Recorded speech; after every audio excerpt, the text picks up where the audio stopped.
Bonjour à vous mes chers chercheurs astucieux, bienvenue dans cette nouvelle vidéo, je crois que c'est la 8e de mon défi 30 jours. Je suis Jeff Carlotti du blog Ma Carrière en Main et aujourd'hui nous allons voir une astuce pour briller lors de nos entretiens d'embauche. Alors comment faire pour briller lors des entretiens? Eh bien l'astuce que je vais vous donner, c'est une astuce de mon mentor, donc Olivier Waro, qui est l'auteur du livre Sachez vous vendre, disponible sur mon site internet, enfin le résumé est disponible sur mon site internet Ma Carrière en Main, donc ceux qui sont un peu pressés, vous pouvez y accéder pour de suite regarder un petit peu ce qui vous intéresse. Et l'astuce qu'Olivier donne dans les entretiens, c'est de faire comme si vous étiez un médecin. C'est-à-dire le médecin, qu'est-ce qui se passe? Vous allez le voir, il vous pose des questions afin d'identifier c'est quoi votre problème, et après, soit il peut y répondre et il vous donne des médicaments, soit il vous envoie chez un spécialiste. Vrai ou pas? Ok. Eh bien en entretien, l'idée c'est de faire la même chose, c'est de poser des questions au recruteur pour savoir en quoi consiste réellement le job et voir s'il vous convient ou pas. S'il vous convient, après, comme le médecin, au lieu de mettre les médicaments, de prescrire les médicaments, vous allez vous vendre. Si par contre il vous convient pas, vous dites, écoutez, il vaut mieux peut-être que vous preniez quelqu'un d'autre parce que ce poste ne me correspond pas. Bon.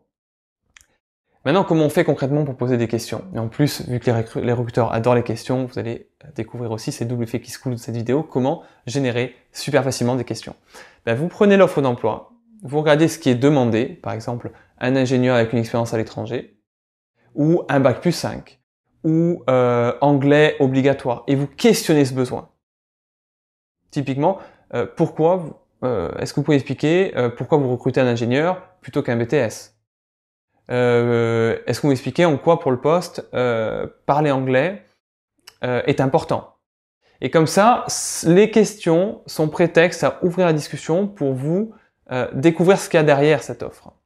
Par exemple, le recruteur va peut-être vous dire, écoutez, l'anglais c'est important parce que dans le cadre de ce poste, 50% du temps, vous êtes amené à parler anglais avec des gens qui travaillent en Allemagne et en Angleterre. Ok. Donc là, intérieurement, vous vous dites, moi j'ai du mal à aligner deux mots, vous n'allez peut-être pas aller vers ce type de poste. Ou alors vous allez pouvoir dire, ok, ce poste m'intéresse vraiment, j'ai vraiment envie de faire des efforts, j'investis sur une formation pour devenir bon en anglais, ou je pars en immersion 3 semaines, etc. Voilà. Vous pouvez trouver des solutions, mais grosso modo, ça va vous donner la vision à l'instant T de c'est quoi le poste. C'est comme si vous allez voir une agence de voyage, et que la nana vous explique dans le détail le voyage, jour 1 vous avez commencé par ça, jour 2 telle ville, jour 3 telle activité, etc. Là, c'est pareil. L'idée, c'est que vous ayez une vision nette de en quoi consiste le job. Et puis surtout, n'hésitez pas à creuser les questions en demandant pourquoi. Je me rappelle quand je bossais chez Honnête, j'avais demandé à une RH, Noémie, qui était en train de travailler sur une offre et qui demandait un bac plus 5. Je lui ai dit, mais pourquoi un bac plus 5? J'ai posé la question. Et en grattant, je me suis rendu compte qu'en fait, ce qu'il recherchait, c'était quelqu'un d'autonome rapidement. Parce que il fallait faire le recrutement dans l'urgence, il fallait que la personne de suite elle arrive chez le client et qu'elle soit opérationnelle.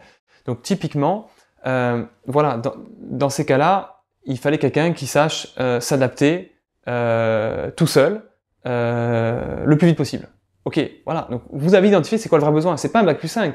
Le vrai besoin, c'est quelqu'un qui de suite est autonome et peut gérer une situation qui est compliquée.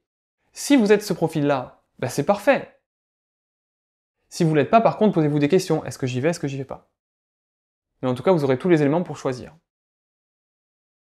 Et après, comment répondre aux questions? Ça, du coup, je vous invite à regarder la vidéo sur la lettre de motivation où je donne une méthode super stylée pour répondre aux questions qui va impacter votre interlocuteur. Merci de m'avoir écouté. J'espère que cette astuce vous servira. Dites-le moi dans les commentaires. Si vous voulez recevoir les autres vidéos de mon défi, je vous invite à cliquer sur la petite vignette pour vous abonner à ma chaîne YouTube. Et puis, comme d'habitude, dans les commentaires, il y a un lien, c'est le lien vers ma newsletter pour s'inscrire si vous voulez recevoir chaque semaine des méthodologies. Merci de m'avoir écouté, et puis je vous souhaite une excellente journée, et je vous dis à demain pour la 9e vidéo. Merci.